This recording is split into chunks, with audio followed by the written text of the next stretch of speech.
ಇವತ್ತು ಶೌರ್ಯನ ಮನೆಯಲ್ಲಿ ಸಂಭ್ರಮದ ವಾತಾವರಣ ತುಂಬಿತ್ತು. ಯಾಕಂದ್ರೆ ಇವತ್ತಾಗಿತ್ತು ಶೌರ್ಯನ ಮದುವೆ ದಿನ. ಹಳದಿ ಶಾಸ್ತ್ರವು ನಡೆಯಲು ಪ್ರಾರಂಭವಾಗಿದೆ. ಅಕ್ಕಪಕ್ಕ ಮತ್ತು ಮನೆಯಲ್ಲಿದ್ದ ಎಲ್ಲ ಹೆಂಗಸರು ಶೌರ್ಯನಿಗೆ ಅರ್ಶನ ಹಚ್ಚೋದ್ರಲ್ಲಿ ಬ್ಯುಸಿ ಆಗಿದ್ರು. ನಗೆ, ಚಟಾಕಿ, ಹಾಡು, ಹಸೆ ಎಲ್ಲವೂ ಮನೆಯಲ್ಲಿ ಕೇಳಿಸ್ತಿದೆ. ಲೋ ಶೌರ್ಯ, ನನಗೆ ಹೇಳು, ಈ ಮದುವೆ ಗಂಡಾಗಿರೋದಕ್ಕೆ ಫೀಲ್ ಹೇಗಿದೆ? ಬಾಯಲ್ಲಿ ಲಡ್ಡು ಬಿದ್ದಂಗಿದ್ಯಾ? ಲೋ, ಈ ಆಂಟಿ ಇದ್ರಲ್ಲ, ಕೆನ್ನೆ ಮೇಲೆ ಹಳದಿ ಹಚ್ಚೋದನ್ನು ಬಿಟ್ಟು ಕಣ್ಣಿಗೆಲ್ಲ ಹಚ್ತಿದಾರೆ ಕಣ. ಹೋಗೋ, ನನ್ನನ್ನು ರೇಗಿಸ್ಬೇಡ ನೀನು. ಶೌರ್ಯನಿಗೆ ಕೋಪ ಬಂದು ಎದ್ದು ನಿಂತ್ಕೊಳ್ತಾನೆ. ಮಗನೇ, ಹಾಗೆಲ್ಲ ಮಾಡ್ಬೇಡಪ್ಪ, ಇದು ಅಪಶಕುನ ಆಗತ್ತೆ. ನೀನ್ ಸುಮ್ನೆ ಇಲ್ಲೇ ಕೂತ್ಕೊ ಮಗನೇ. ಇದೆಲ್ಲ ಮದುವೆ ಶಾಸ್ತ್ರದ ಒಂದು ಭಾಗ ಅಷ್ಟೇ. ಒಂದು ವಿಷಯ ಅಂದ್ರೆ ಹಳದಿ ಹಾಕೋದ್ರಿಂದ ನೀನ್ ಇನ್ನೂ ಚೆನ್ನಾಗಿ ಕಾಣಿಸ್ತೀಯ. ಅರೆ, ಎಲ್ರು ಅವನಿಗೆ ಇನ್ನಷ್ಟು ಹಳದಿ ಹಚ್ಚಿ, ಇನ್ನು ಮುಖದಲ್ಲಿ ಸ್ವಲ್ಪ ಜಾಗ ಇದೆ.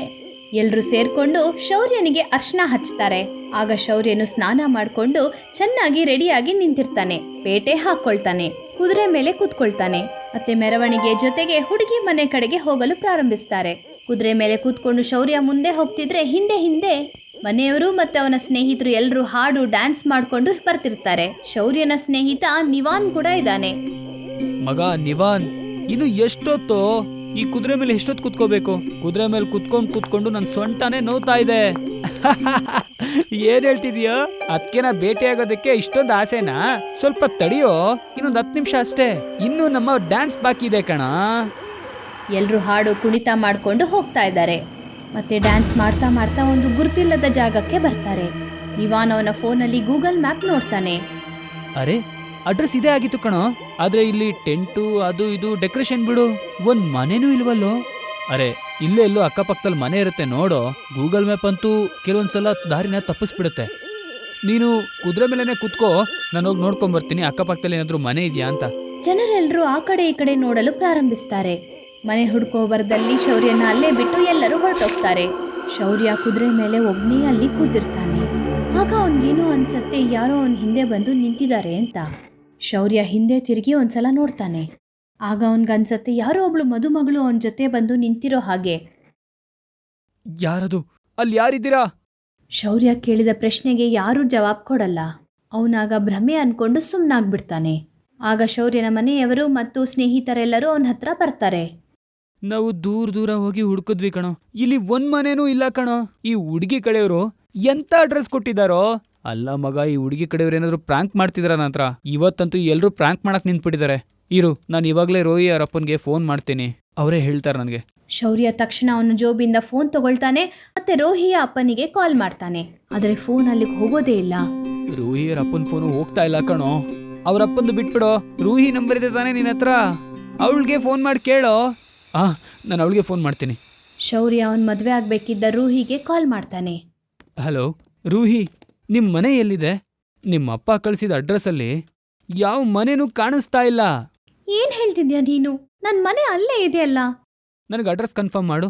ಮುಕುಂದ್ಪುರ ಹಳ್ಳಿ, ಗಲ್ಲಿ ನಂಬರ್ 172. ಹೌದು, ಇದೇ ಅಡ್ರೆಸ್ ಅದು. ನೀನು ಸರಿಯಾದ ಜಾಗಕ್ಕೆ ಬಂದಿಲ್ದಿದ್ಯಾ. ನಾನ್ ನಿನ್ನನ್ನ ನೋಡ್ತಾ ಇದ್ದೀನಿ ಕೂಡ. ತಮಾಷೆ ಮಾಡ್ತಿದ್ಯಾ? ನೀನ್ ನನ್ನನ್ನ ಎಲ್ಲಿಂದ ನೋಡ್ತಾ ಇದೀಯಾ? ನೀನಂತೂ ನನ್ನ ಕಣ್ಣಿಗೆ ಕಾಣಿಸ್ತಾನೇ ಇಲ್ಲ. ನೀನು ಬಿಳಿಯಾದ ಶೇರ್ವಾಣಿ ಹಾಕೊಂಡ್ ಬಂದಿದ್ಯಾ ಅಲ್ಲ? ಅಲ್ಲ, ಇದೆಲ್ಲ ನಿನ್ಗೆ ಹೇಗೆ ಗೊತ್ತು? ನಾನ್ ಎಲ್ಲ ನೋಡ್ತಾ ಇದ್ದೀನಿ. ನಿವಾನ್, ರೂಹಿ ಹೇಳ್ತಿದ್ದಾಳೆ ಅವಳು ನಮ್ಮನ್ನ ಎಲ್ಲಿಂದನೋ ನೋಡ್ತಿದ್ದಾಳಂತೆ. ಲೋ, ತಲೆ ಕೆಟ್ಟಿದ್ಯಾ? ಇಲ್ಲಿ ಸುತ್ತಮುತ್ತ ಒಂದ್ ಮನೇನೂ ಇಲ್ಲ ಕಣ. ಈ ಜಾಗ ಪೂರ್ತಿ ಖಾಲಿದೆ ಕಣ. ಅವಳು ಎಲ್ಲಿಂದ ನೋಡ್ತಾಳೆ? ನಡಿ, ನಾವಿಲ್ಲಿಂದ ಹೊರಟೋಗೋಣ. ಇವ್ರು ಯಾರೋ ನನ್ನ ಜೊತೆ ಪ್ರಾಂಕ್ ಮಾಡ್ತಿದ್ದಾರೆ. ಹೊರಡೋಣ. ಶೌರ್ಯ ಮತ್ತೆ ಅವನ ಬಂಧುಗಳು ಎಲ್ಲರೂ ವಾಪಸ್ ಹೋಗ್ತಾರೆ. ಶೌರ್ಯ ಹಿಂದೆ ತಿರುಗಿ ನೋಡ್ತಾ ಇದ್ದಂಗೆ ಆಗ ಅವನ ಫೋನಲ್ಲಿ ರೂಹಿ ನಂಬರ್ ಕಾಣಿಸತ್ತೆ. ನೀನ್ ಹೋಗ್ತಾ ಇದ್ಯಾ? ಹೋಗ್ತಾ ಇದ್ದೀನಿ. ಅಲ್ಲ, ನಾ ಹೋಗ್ತಿರೋದು ನಿನಗೆ ಹೇಗೆ ಗೊತ್ತಾಯ್ತು ಹೇಳು? ನಾನ್ ಹೇಳ್ದೆ ತಾನೆ, ನಾನ್ ಎಲ್ಲ ನೋಡ್ತಾ ಇದ್ದೀನಿ ಅಂತ. ರೂಹಿಯ ಮಾತುಗಳನ್ನ ಕೇಳಿ ಶೌರ್ಯ ಸ್ತಬ್ಧನಾಗಿ ನಿಂತ್ಕೊಳ್ತಾನೆ. ಆಗ ರೂಹಿ ಒಂದ್ ಮರದಲ್ಲಿ ಉಲ್ಟಾ ನೇತಾಡ್ತಾ ಅವನ್ ಮುಂದೆ ಬಂದು ನಿಂತ್ಕೊಳ್ತಾಳೆ. ಅವಳ ಭಯಾನಕವಾದ ನಗುವಿಂದ ಇಡೀ ಅರಣ್ಯವೆಲ್ಲ ನಡುಗತ್ತೆ. ಯಾರಾದ್ರೂ ಕಾಪಾಡಿ, ಯಾರಾದ್ರೂ ಕಾಪಾಡಿ!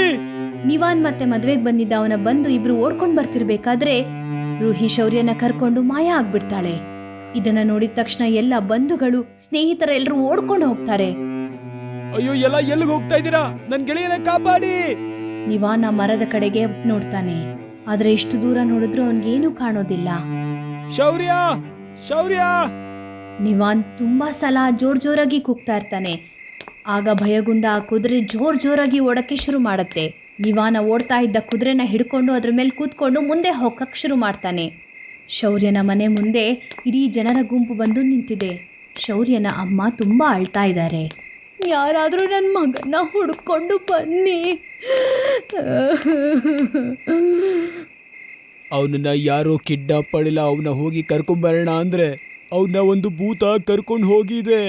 ನನಗೆ ಗೊತ್ತಿಲ್ಲ ನನ್ನ ಮಗ ಬದುಕಿದಾನೋ ಇಲ್ವೋ ಅಂತ. ಆಂಟಿ, ನೀವು ಚಿಂತೆ ಮಾಡಬೇಡಿ, ನಾನು ನನ್ನ ಗೆಳೆಯನ ಹುಡ್ಕೊಂಡು ಬರ್ತೀನಿ. ಆದರೆ ಪುಟ್ಟ ಹೇಗೆ? ನೀನೊಬ್ಬನೇ ಆ ಮರದ ಹತ್ರ ಎಲ್ಲ ಹೋಗ್ಬೇಡ.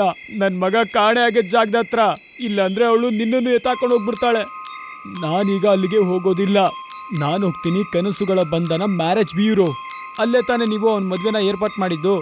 ಹೌದು ಪುಟ್ಟ, ಅಲ್ಲಿ ಹೋದ್ರೆ ಏನಾದರೂ ಗೊತ್ತಾಗುತ್ತೆ. ಬಾ, ನಾನು ನಿನ್ನ ಜೊತೆ ಬರ್ತೀನಿ. ನಿವಾನ್ ಮತ್ತೆ ಶೌರ್ಯನ ತಂದೆ ಕನಸುಗಳ ಬಂಧನ ಮ್ಯಾರೇಜ್ ಬ್ಯೂರೋ ಆಫೀಸ್ಗೆ ಹೋಗಕ್ಕೆ ಶುರು ಮಾಡ್ತಾರೆ. ಅವರೊಂದು ಅಪರಿಚಿತವಾದ ಜಾಗಕ್ಕೆ ಬಂದು ನಿಲ್ತಾರೆ. ಇಲ್ಲೇ ಇತ್ತಲ್ವಾ ಆ ಮ್ಯಾರೇಜ್ ಬ್ಯೂರೋ ಆಫೀಸ್? ಹಾ, ನಾನು ಇಲ್ಲಿಗೆ ತುಂಬಾ ಸಲ ಬಂದಿದ್ದೀನಿ. ಇಲ್ಲೇ ಇತ್ತು ಅದರ ಆಫೀಸ್. ಇಲ್ಲಿ ನೋಡಿದ್ರೆ ಸ್ಮಶಾನ ಇದೆಯಲ್ಲ ಅಂಕಲ್, ಅಲ್ಲಿ ನೋಡಿ ಈಗಲೂ ಕೂಡ ಒಂದೇಣ ಅಲ್ಲಿ ಬೇಯ್ತಾ ಇದೆ. ನನ್ನ ಜೀವನದಲ್ಲಿ ಯಾಕೆ ಈ ಥರ ನಡೀತಾ ಇದೆ? ಮದುವೆ ನಡೆಯೋ ಜಾಗದಲ್ಲಿ ಹುಡುಗಿ ಬರೋ ಬದಲು ಭೂತ ಬಂದು ನನ್ನ ಮಗನ್ ಕರ್ಕೊಂಡು ಹೋಗಿದೆ. ಮುಂಚೆ ಇಲ್ಲಿ ಮ್ಯಾರೇಜ್ ಬ್ಯೂರೋನ ಆಫೀಸ್ ಇತ್ತು, ಈಗ ನೋಡಿದ್ರೆ ಸ್ಮಶಾನ ಇದೆಯಲ್ಲ. ಈ ಊರಲ್ಲಿ ಇಷ್ಟು ಫಾಸ್ಟಾಗಿ ಹೇಗೆ ಡೆವಲಪ್ಮೆಂಟ್ ಆಗ್ತಾ ಇದೆ? ನಿವಾನ್ ಮತ್ತೆ ಶೌರ್ಯನ ತಂದೆ ಇಬ್ರು ನೋಡ್ತಾರೆ. ಎಲ್ಲಿ ಹೆಣಗಳನ್ನ ಸುಡ್ತಾ ಇದ್ದಾರೋ ಅಲ್ಲಿ ಒಬ್ಬ ಅಘೋರಿ ಕೂತಿರ್ತಾನೆ. ಅವರಿಬ್ಬರನ್ನ ಅಘೋರಿ ದೃಷ್ಟಿಯಿಂದಾನೇ ಕರೀತಾರೆ. ಅಂಕಲ್, ಅವ್ರು ನಮ್ಮನ್ನ ಕರಿತಾ ಇದ್ದಾರೆ. ಇಲ್ಲ, ನಾನು ಅಲ್ಲಿಗೆ ಬರೋದಿಲ್ಲ, ನೀನು ಹೋಗ್ಬೇಡ. ಅವ್ರು ನಮ್ಮನ್ನ ಮಾಯ ಮಾಡಿಬಿಡ್ತಾರೆ. ಅಂಕಲ್, ನಾವು ಅಲ್ಲಿಗೆ ಹೋಗ್ಲೇಬೇಕು. ಆ ಅಘೋರಿ ನಮ್ಮ ಗೆಳೆಯನ ಬಗ್ಗೆ ಏನಾದರೂ ಹೇಳ್ಬಹುದು. ಇಬ್ರು ಹೆದರ್ಕೊಂಡೆ ಅಘೋರಿ ಹತ್ರ ಬಂದು ನಿಂತ್ಕೊಳ್ತಾರೆ. ಅವರ ಶರೀರ ಬೂದಿಯಿಂದ ಮುಚ್ಕೊಂಡಿದೆ. ತಲೆ ಮೇಲೆ ಉದ್ದವಾದ ದಟ್ಟವಾದ ಜಟಾಧಾರಿಯಾಗಿದ್ದಾರೆ. ಕಣ್ಣಲ್ಲಿ ತೀವ್ರತೆ ಕಾಣ್ತಿದೆ. ನೀವಿಬ್ರು ಇಲ್ಲಿ ಏನ್ ಮಾಡ್ತಾ ಇದ್ದೀರಾ? ನಾನು ಕನಸಿನ ಬಂಧನ ಮ್ಯಾರೇಜ್ ಬ್ಯೂರೋನ ಹುಡುಕ್ತಾ ಇದ್ದೀನಿ. ಕಾಣಿಸ್ತಿಲ್ವಾ ನಿಮ್ಗೆ? ಇದು ಸ್ಮಶಾನ. ಎಲ್ಲಿ ಹೇಗೆ ಸಿಗುತ್ತೆ ನಿಮಗೆ ಮ್ಯಾರೇಜ್ ಬ್ಯೂರೋನ ಆಫೀಸ್? ನನಗೆ ನೆನಪಿದೆ, ನಾನು ಇಲ್ಲಿಗೆ ಬಂದಿದ್ದೀನಿ. ಇದೇ ಜಾಗದಲ್ಲಿ ನನ್ನ ಫ್ರೆಂಡ್ ಮದುವೆನ ಏರ್ಪಾಟ್ ಮಾಡಿದ್ವಿ. ಏರ್ಪಾಟ್ ಆಗಿದೆ ಅಂದಮೇಲೆ ಮ್ಯಾರೇಜ್ ಬ್ಯೂರೋ ಆಫೀಸ್ನ ಯಾಕೆ ಹುಡುಕ್ತಾ ಇದ್ದೀರಾ? ಮದುವೆ ಮಾಡೋದ್ರಲ್ಲಿದ್ವಿ, ಆದರೆ ಅವ್ನ ಹೆಂಡತಿ ಬಂದು ದೆವ್ವ ಆಗಿದ್ದಾಳೆ. ಅರೆ, ಎಲ್ಲರ ಹೆಂಡ್ತಿನೂ ಕೂಡ ದೆವ್ವನೇ ಅಲ್ವಾ? ಗುರುಗಳೇ, ನನಗೆ ಗೊತ್ತು ಎಲ್ಲರ ಹೆಂಡ್ತಿನೂ ದೆವ್ವನೇ ಅಂತ, ರಕ್ತ ಇರ್ತಾಳೆ ಅಂತ. ಆದರೆ ಅವಳು ನನ್ನ ಫ್ರೆಂಡ್ನ ಮಾಯ ಮಾಡಿಬಿಟ್ಟಿದ್ದಾಳೆ. ಹೌದು ಗುರುಗಳೇ, ನನ್ನ ಫ್ರೆಂಡು ಮದುವೆ ಆಗಬೇಕಾಗಿರೋ ಹುಡುಗಿನೇ ಅವನ್ನ ಮಾಯ ಮಾಡಿಬಿಟ್ಟಿದ್ದಾಳೆ. ನಾನು ನನ್ನ ಕಣ್ಣಾರೆ ನೋಡಿದ್ದೀನಿ. ರೂಹಿಯ ಭೂತದ ರೂಪ. ನನಗೆ ಪೂರ್ತಿ ಕಥೆಯನ್ನ ಹೇಳು. ನಿವಾನ್ ಮತ್ತೆ ಶೌರ್ಯನ ತಂದೆ ಇಬ್ರು ಅಘೋರಿಗೆ ನಡೆದಿದ್ದೆಲ್ಲಾ ಘಟನೆಗಳನ್ನ ವಿವರಿಸ್ತಾರೆ. ಇದನ್ನ ಕೇಳಿದೆ ಅಘೋರಿಗೆ ಆಶ್ಚರ್ಯ ಆಗತ್ತೆ. ಇದು ಹೇಗೆ ಸಾಧ್ಯ? ಇಲ್ಲಿ ವರ್ಷಾನಗಟ್ಲೆ ಸ್ಮಶಾನ ಇದೆ, ಇಲ್ಲಿ ಮ್ಯಾರೇಜ್ ಬ್ಯೂರೋ ಆಫೀಸ್ ಹೇಗಾಗತ್ತೆ? ನಿಮ್ಮೆಲ್ರಿಗೂ ಮೋಸ ಆಗಿದೆ. ಗುರುಗಳೇ, ನನ್ನ ಮಗನ್ನ ಕಾಪಾಡಿ ನೀವು. ಈಗ ಅವ್ನು ಯಾವ ಪರಿಸ್ಥಿತಿಯಲ್ಲಿ ನನಗೆ ಗೊತ್ತಿಲ್ಲ, ಬದುಕಿದನೋ ಇಲ್ವೋ ಗೊತ್ತಿಲ್ಲ. ನಾಳೆ ನಾನು ಇದೇ ಸ್ಮಶಾನದಲ್ಲಿ ಒಂದು ಪೂಜೆಯನ್ನ ಮಾಡ್ತೇನೆ. ಆದ್ರಿಂದ ನನ್ನ ದಿವ್ಯ ಚಕ್ಷು ಓಪನ್ ಆಗುತ್ತೆ. ಆಗ ನಾನು ಭೂತ ಭವಿಷ್ಯ ಕಾಲವನ್ನ ತಿಳ್ಕೋಬಹುದು. ನೀನು ನಿನ್ನ ಮಗನ ಸತ್ಯವನ್ನ ತಿಳ್ಕೋಬೇಕಂದ್ರೆ ನಾಳೆ ರಾತ್ರಿ ಇಲ್ಲಿಗೆ ಬಂದ್ಬಿಡು. ಇದನ್ನ ಹೇಳಿದ್ದೆ ಅಘೋರಿ ಅಲ್ಲಿಂದ ಎದ್ದು ಹೊರಟೋಗ್ತಾರೆ. ನಿವಾನ್ ಮತ್ತೆ ಶೌರ್ಯನ ತಂದೆ ಕೂಡ ಅಲ್ಲಿಂದ ಹೊರಡ್ತಾರೆ.